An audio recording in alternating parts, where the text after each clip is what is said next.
today from the PLN is obviously myself, Louise, who's doing the techie stuff, and we've been guided by He as well today. Next slide. So our whakataukī for today is Nau te roro, nāku te roro, ka ora ai te iwi. And I think as we progress through the presentation, you'll see why we've chosen that whakataukī. So our agenda, pretty soon I'm going to be introducing our guest speakers, and they're going to be talking about what they've been doing in their cluster. So then we'll have some time with our guest speakers, and at the end there'll be time for questions, and then Louise will talk about next steps. So just our housekeeping, those of you who have been here before will be very familiar with this. Please mute unless you're sharing. We are recording this session and we'll share it with you. Please add any gems or pātai to the chat throughout. And we'll respond to those at the end of the session. And as usual, in the spirit of the Professional Learning Network, let's connect, inspire and uplift each other. So it's my pleasure today to introduce you to Cathy and Maree. So Cathy is the cluster manager for North Shore Cluster 4 and was a former establishment co-lead of this Professional Learning Network. With over 40 years of experience in education, Cathy has worked across 3 RTLB clusters in Tamaki Makaurau since the service was established in 1999. So prior to that, she taught in both primary and secondary schools. Cathy's a passionate advocate for inclusion and equity. Her leadership is grounded in systems thinking and a strong belief in the power of inclusive education to transform lives. So welcome, Cathy.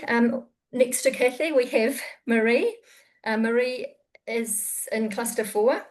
She's been in Cluster 4 since 2017. Prior to this, she worked in primary schools across the North Shore. So Maree is the strategic leader for inclusion for Cluster 4. She works with a professional learning group of 7 RTLB to support inclusive practice for teachers, schools and RTLB. So before we launch into Cathy and Maree's slideshow, we've just got a few questions. So you ready, Cathy? Okay, so what started your UDL journey? Kia ora e te whānau. It's lovely to be talking to the RTLB community today. Our journey started way back in 2019 when one of my secondaries, the secondary school that I was a liaison in, was inviting an expert, Dr. John Mondorf, over to do some UDL work in the high school. And we just took it from there, and it grew legs in terms of the ministry. We're at that time introducing UDL and writing some work for TKI. So we all jumped on. There was an opportunity for us to share with John. We got him for a day.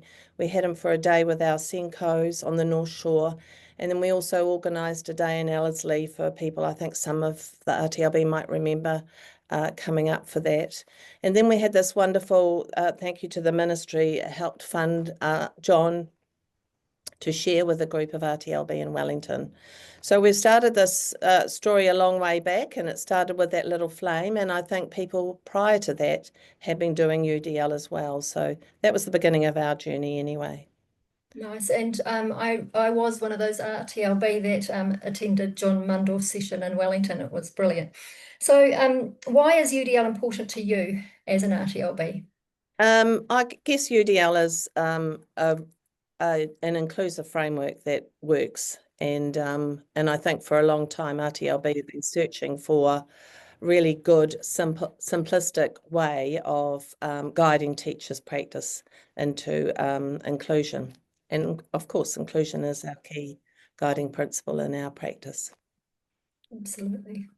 So you've obviously referenced Dr. Mondorf. So what happened post his visit? So post his visit, we just got all these calls from Senkos. As you know, when you do a presentation with a group of Senkos, there was he made a lot of sense for Senkos and for school leaders. And but we quickly realized that we didn't really know a lot about UDL ourselves. So the demands on us were high. People were ringing saying, can you come and do some presentations? So we started to take a deep dive and we formulated a professional learning group. And we've been working through that. We've had 2 iterations of that, and Maree's here to talk about the next stage of that. But initially, I led the professional learning group to kick it off, to have a deep dive looking in the theory and the practice, because we felt like, although John had some amazing gems and it all made sense, it didn't really make sense to us and to be confident as practitioners to go out and talk about UDL out there. Yeah, definitely had that experience Yeah. myself. So you talked about the professional learning group. What were some of the highlights of leading that group? So the highlights for me were us. COVID came along at that time in 2020, and John had arranged, I'd actually got a sabbatical, and he'd arranged for me to go over and meet a whole lot of people in cast. And unfortunately, I had to cancel my trip.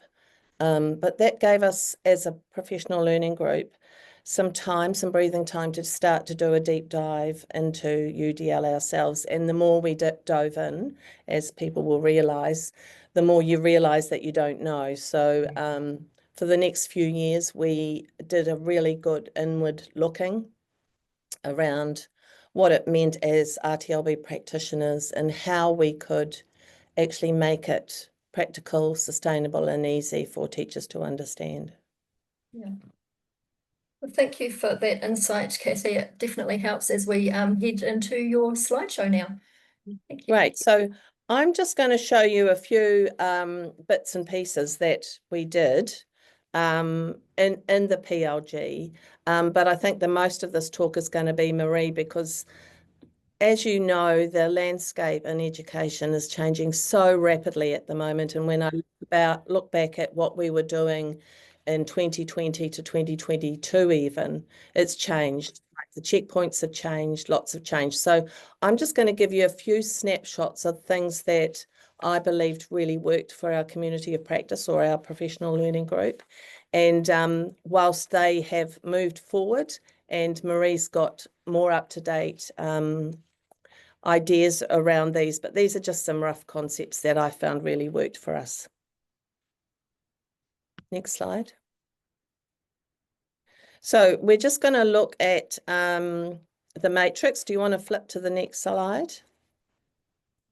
So our approach was, we had 2 people from each team, and then I designed a bit of a study group with some of the key links and videos that related to UDL, and that every time we met as a team, the PLG members would share one of these links or a little research paper or something, and then there were about 2 or 3 key just reflective questions. How does this how does this look like in my RTLB practice? And I think that was really helpful. We started with, I designed a bit of like with every community of practice, I always think it's really good to do a measure of our learning and the impact of that. So I designed a matrix around UDL, if you want to flick to the next. So this is just the starting point, and basically what the community practice or the PLG members did was highlight where they felt like, next slide, where they felt they were at and what might be their next steps in learning around UDL. Next slide. So one of the key things that we started off with was looking at the framework, and basically we took out all the checkpoints, and we just sat with the engagement, representation, action, and expression.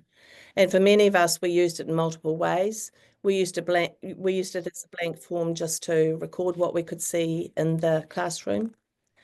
We used the questions on the left-hand side for when we were training with secondary school teachers. We did quite a lot with secondary school teachers because it seemed to make sense to them applying UDL in their classrooms.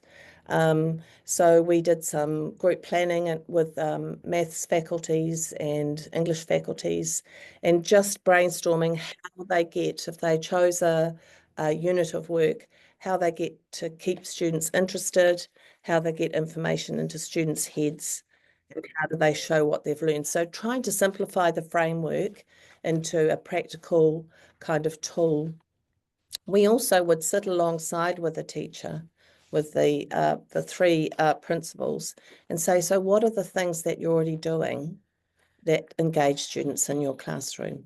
And what are the ways that you get information to embed into their learning? And how do you help them show? So there were nice kind of introductory conversations around the framework. Wasn't pushing the whole UDL thing. Next slide.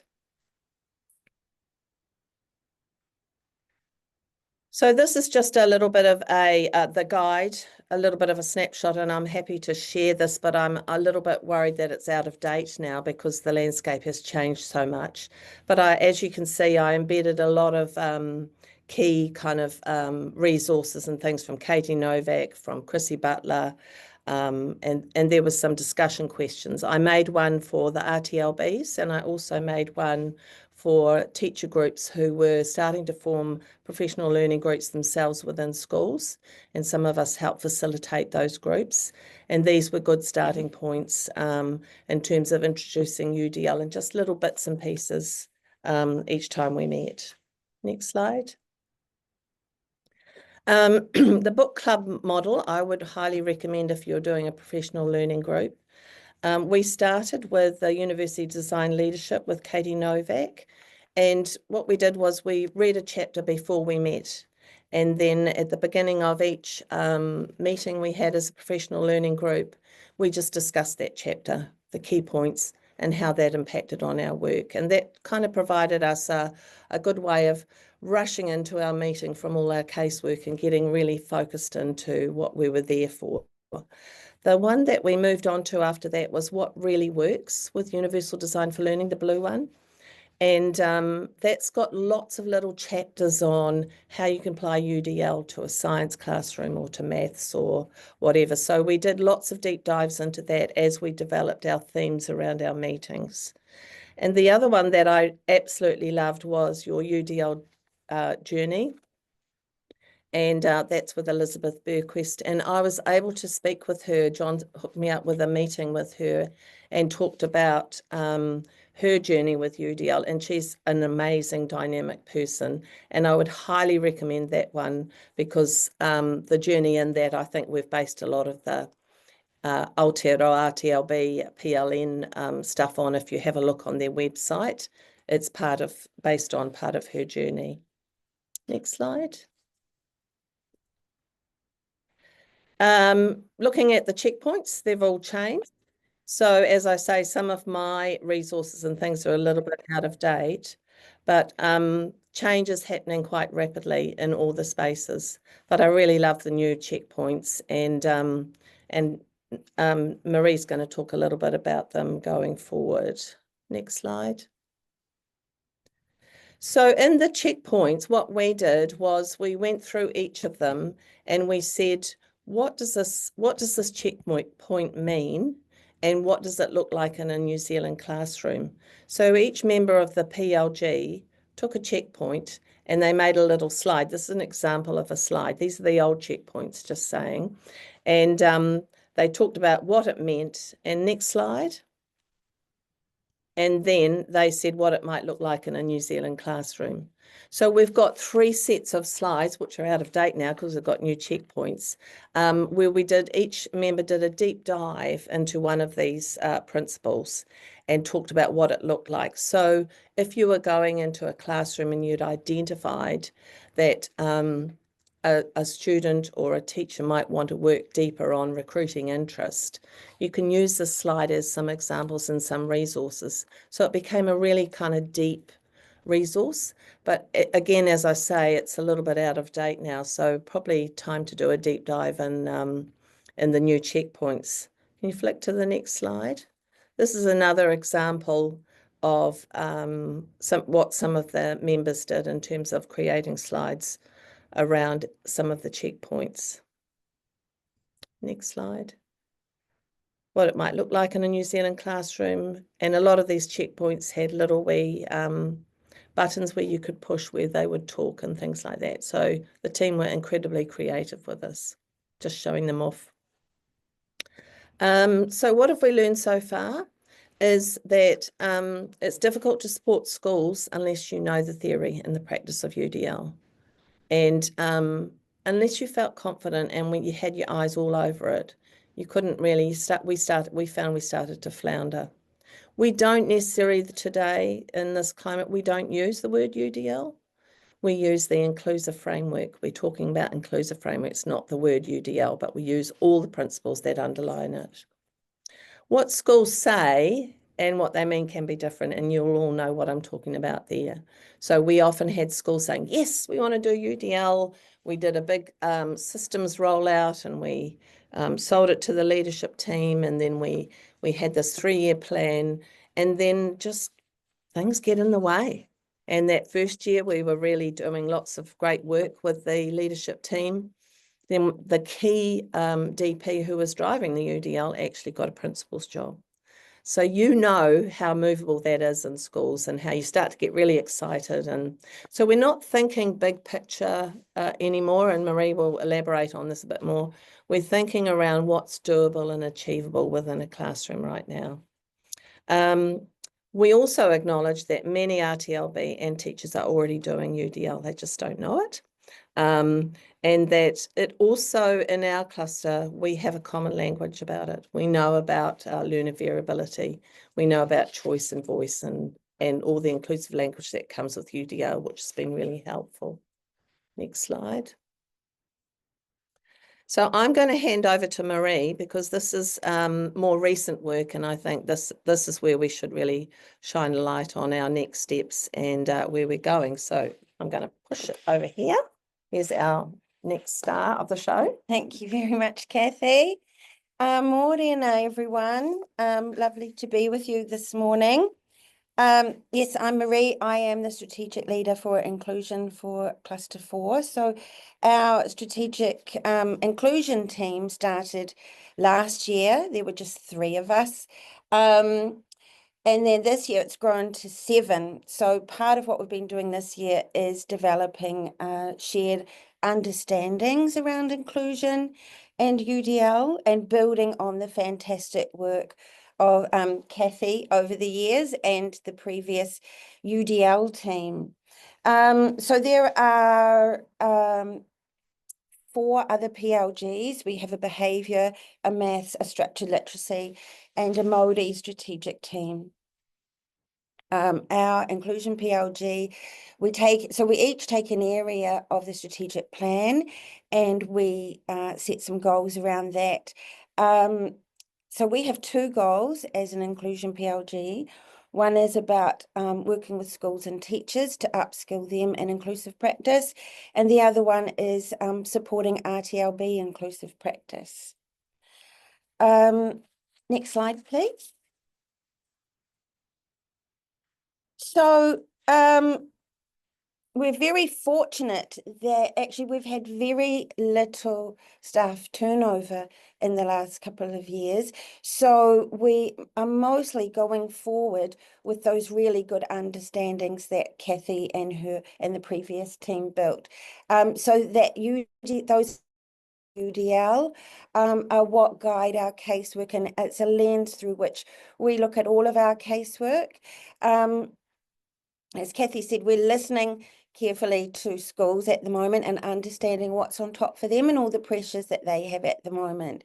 So we are very flexible in how we use UDL as a framework in our casework. And we also we have over the years, we've been looking at UDL, we have embedded it across the stages of He Pikorua. And we have shared templates for data gathering, report writing, action plans, and our evidence that we gather as well. Next slide, please.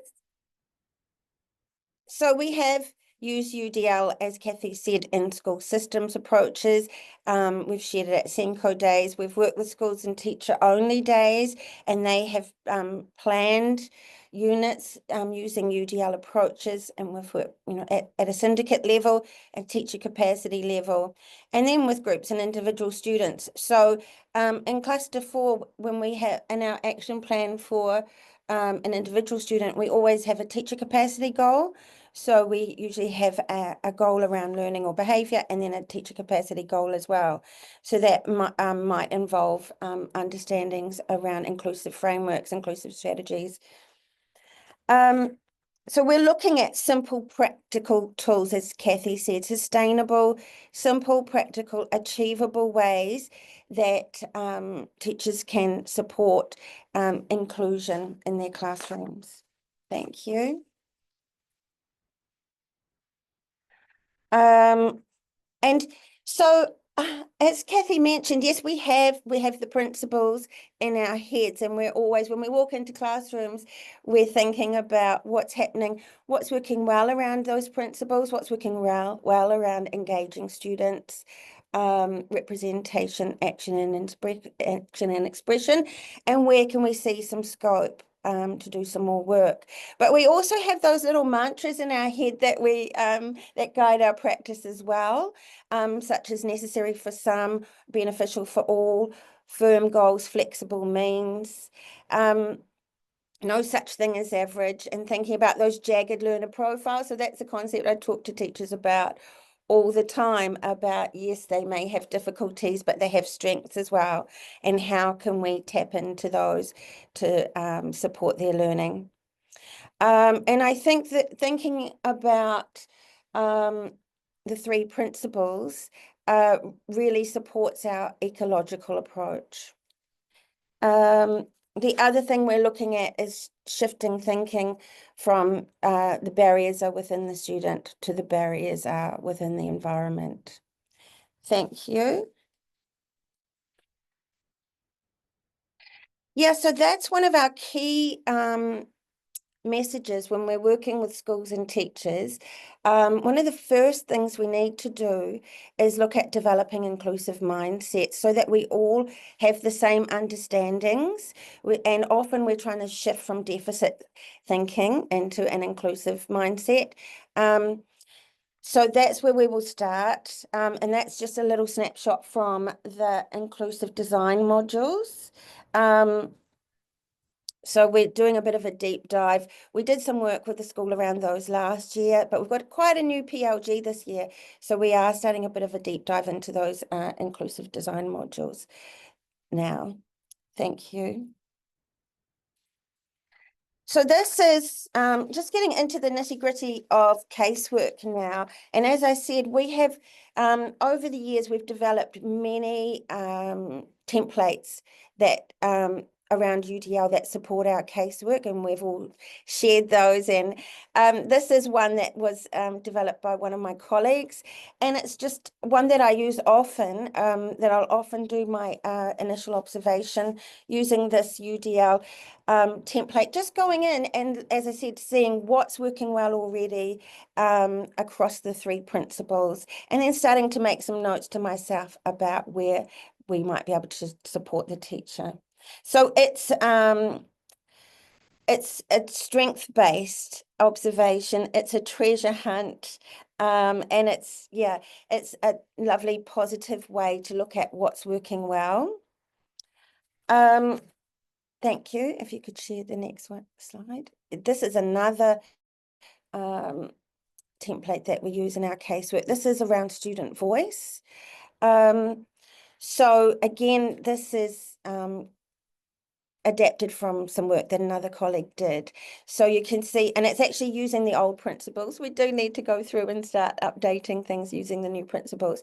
But what I do when I sit with students is I actually, just thinking about cognitive load, I take each of those little strategies around the principles, and I chop them up. So, and we just look at one at a time, and I say, oh, does this help your learning? discussing it with others, and they will say either this helps my learning a lot, it doesn't help me sometimes.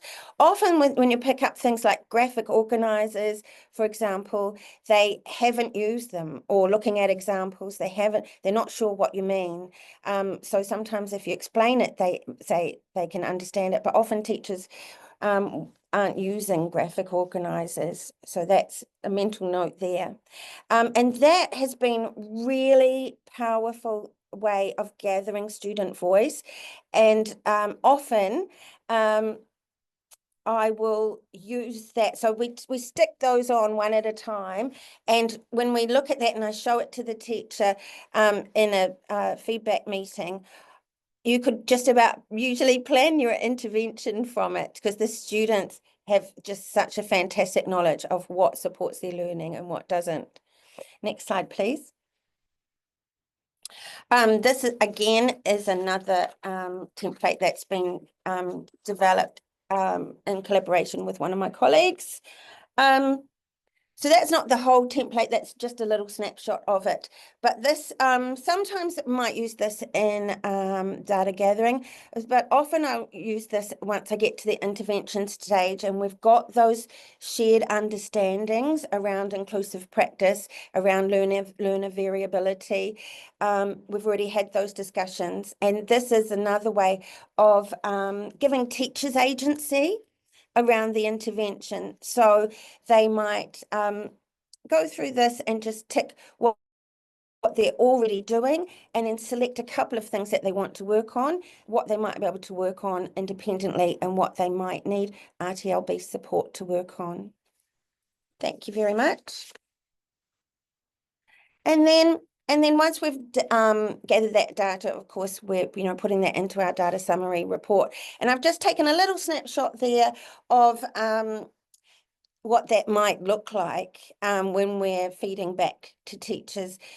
So I will literally feed back, taking all of the data, their voice as well from interviews, student voice, looking at what is working well across the principles, and then looking at where we might do some work in those principles.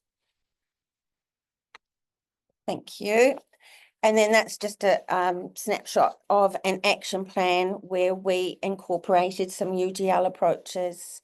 So that was the goal there, to support teachers with inclusive strategies to increase student engagement and participation. And so looking at UDL was just one of the frameworks that we used. But really it was about inclusive approaches overall. Thank you very much. From there, we often will develop a learning plan looking at student strengths, what student barriers that are within the environment, and enablers and possible strategies, looking across the principles, incorporating the student voice and interest there. You'll see one thing that really hot on is what is our goal for learning. And I think that comes across in UDL really strongly. Clear, firm goals, flexible means is one of my mantras from UDL. And I think when you're really clear on your learning goal, then you can think about what are the barriers inherent within that goal, where and what could we do to support student learning once we know once we've identified the barriers. Next slide, please. And this is one that we have used. We used it with a teacher-only day when the teachers were doing some unit planning. And again, that's from the inclusive design modules, and actually thinking about the barriers and enablers across the principles as a template there. Thank you. So as a PLG, we've been very fortunate to attend some really high quality PD. And of course, we're looking at that PD using our UDL lens. And then we are able to share that new learning with the cluster. So that is part of our goal 2 around supporting developing inclusive practice for RTLB. So we've been feeding back our learning. So with the Inclusive Schools Conference, that was fantastic. We're just drip feeding in resources and strategies into team meetings in bite-sized chunks. This year with Shelley Moore, we are sharing some learning from Shelley Moore at a Senko Day next week. We've got a cluster meeting next week that we'll be sharing that learning. And we did sharing at cluster meetings last year as well. Thank you. So just looking at what are the key understandings that we start with to develop as our foundation in our casework. Thank you. So it's really about reframing that conversation and looking at not only how do we include learners who are different, but it's that we're not trying to fix them. We're not trying to make them all green dots. And those of you who have attended some Shelley Moore PD will be familiar with that concept. We want them to be the best sparkly purple dots that they can be, and everyone to be the best sparkly dot that they can be. So if learner diversity is a given and can be planned for, then how can we ensure that the environment is flexible where diversity can be anticipated, planned for, and celebrated? Yeah, so that's one of our key understandings, and I'm sure you'll find the same thing, that we're often still coming up against some deficit thinking. So that's one of the key ideas we're looking to work on with teachers in our work. Thank you. And instead of trying to fix the learner, we're looking at the ecological approach and the barriers, removing the barriers in the environment. Thank you.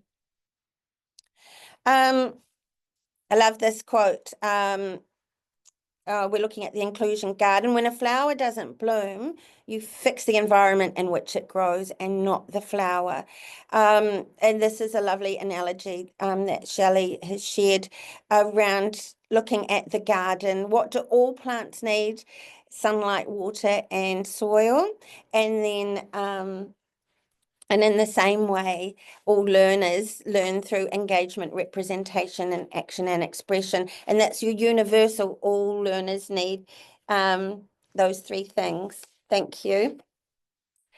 But just as all learners need the sun, the water, and the soil, sometimes some learners need more or different things. So she talks about some might need more sun or shade, and some, like the wasabi, is apparently the hardest plant to grow. So we link that up to across the tiers of Te Tuapapa, thinking about what do all learners need to support their learning, and then on top of that, layered on top, what do some learners need and what do specific learners need to, in order to engage in the curriculum.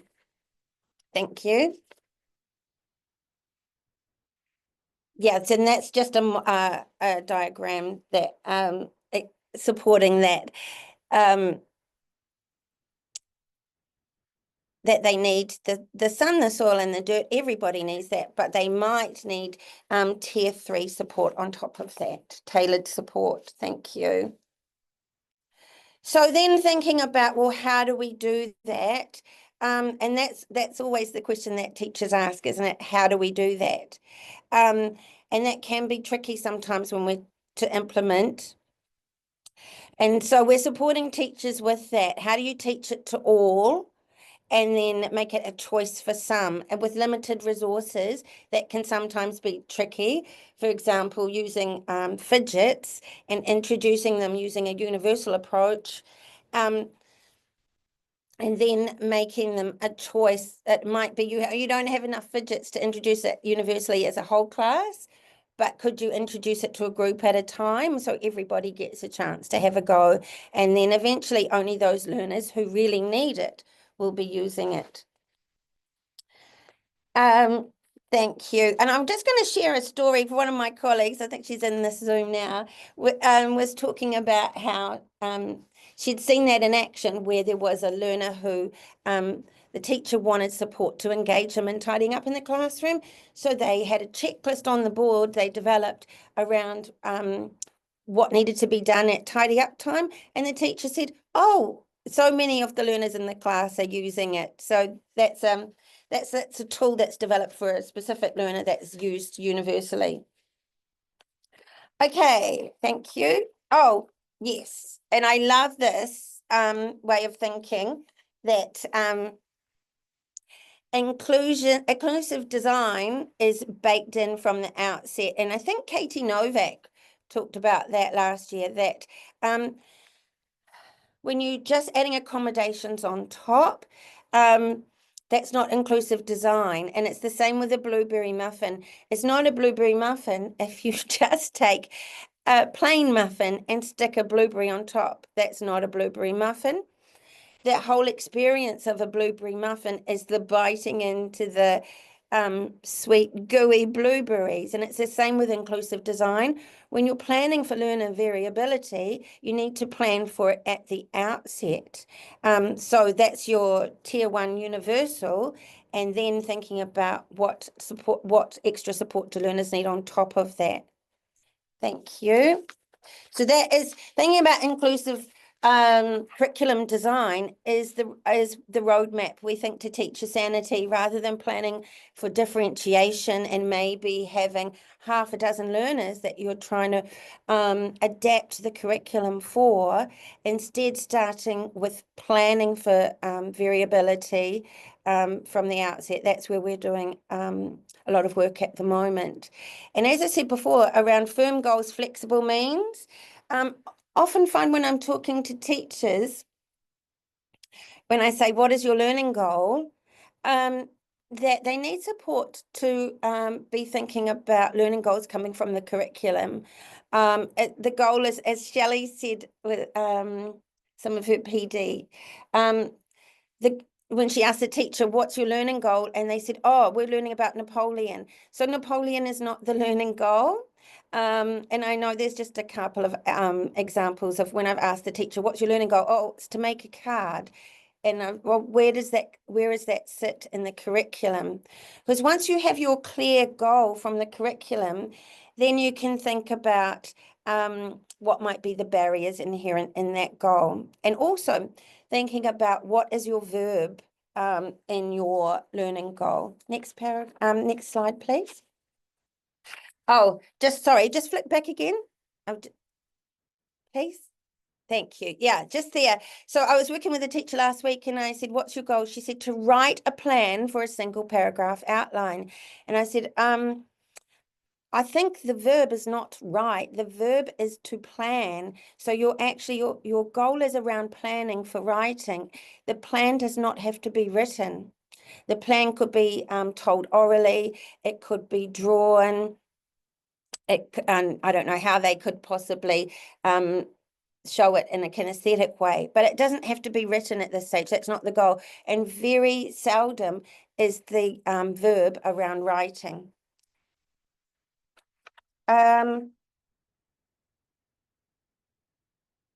So that's, yeah, a quote from Katie Novak. UDL is all about firm goals and flexible means, and the belief that everyone can work towards the same firm goals if they have flexible pathways to get there. I think, yeah, next slide. Yeah, and then so what is the learning goal? And as I said, the importance around looking at the verb of that learning goal, and some work. One thing I've been thinking about lately is around Bloom's taxonomy, and doing some work with teachers around that. And how can you plan for inclusive curriculum design using Bloom's taxonomy? And everyone has the same learning goal, but then the way that they access it and achieve it can be different. at different levels of thinking skills, higher and lower order thinking skills. So I can identify, I can name, I can match, I can sort. I'm still achieving the learning goal at its most simple level. But then our learners who maybe our gifted learners, our higher achieving learners, they might want to be hypothesizing, comparing, designing, working at that much higher up the thinking skills. Next, please. Yes, and so from there, once we've developed those shared understandings, that's when we then are able to zoom in and out of the UDL guidelines and checkpoints. Thank you. That's Cathy in summary. So we're just going to wrap it up. Thanks. I'm sorry, it was a bit of a whistle whirlwind and we spoke really fast, but I think big ups to Maree and her leadership with the team that she's got at the moment. They're just doing a fabulous job and upskilling us as we go. So we just know that with our practice, we need to use evidence-based approaches, and the UDL is an inclusive framework for that. There's no such thing as a UDL expert. We don't see ourselves as experts. We feel like it's forever evolving. We're evolving. The current landscape around the mandates and things, we're evolving around what that looks like in structured literacy. And in our approach, the UDL, the inclusion strategic group, weave all their work through the other three pillars, which I think fits really nicely, because inclusion is the totally underpinning thing that drives our practice. Collaboration and sharing is an essential part of that journey, and I think we are doing that really well. I hear people talking all the time in the offices around what did you do for this and have a look at this, and lots of ideas. And basically, inclusion is our core business. We need to know how to support teachers with this, and we need to keep it very simple. And I think that's it from us. Yeah. Thank you so much, Cathy and Maree. That was awesome. There will be a thank a little later as well, I think. But just questions. Part-time, we've had a lot of things in the chat about wanting you to share your, can you please share your resources and the Bloom's taxonomy, Bloom's connections, amazing. But if you have any other questions, if you could just put your hand up, you know, your virtual hand or your real one, entirely up to you, and we can get you to ask Cathy or Maree those questions. And Cathy has said she'd love to share that stuff. That's awesome. Thank you so I want to much. go up north again. Susan? There was a question about how have the principles changed?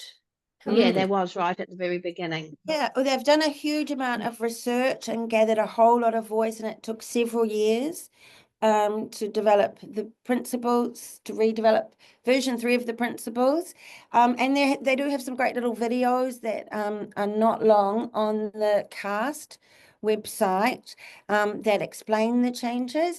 But they've taken into account cognitive load theory, and around the engagement principle, there's a lot more representation around belonging and the importance of identity and student culture. They've removed any language that they felt had any bias, and they've also shifted the focus so that it's not so much the teacher as the expert. But yeah, I suggest if you want to know more, go onto the CAST website and you can find, I think there's a little 3-minute video that explains the changes. Thanks for that, Maree. That's awesome. So, can you please repeat the name of the website? Well, that would be CAST, C-A-S-T. It's probably cast.org. I think it's cast.org. Yeah. Yeah. Okay, that's great. Are there any other patai? I think you did such a good job. There you go. Cathy's put it in the chat for you. You've done such a good job of explaining it. They don't need to ask any questions. Yeah.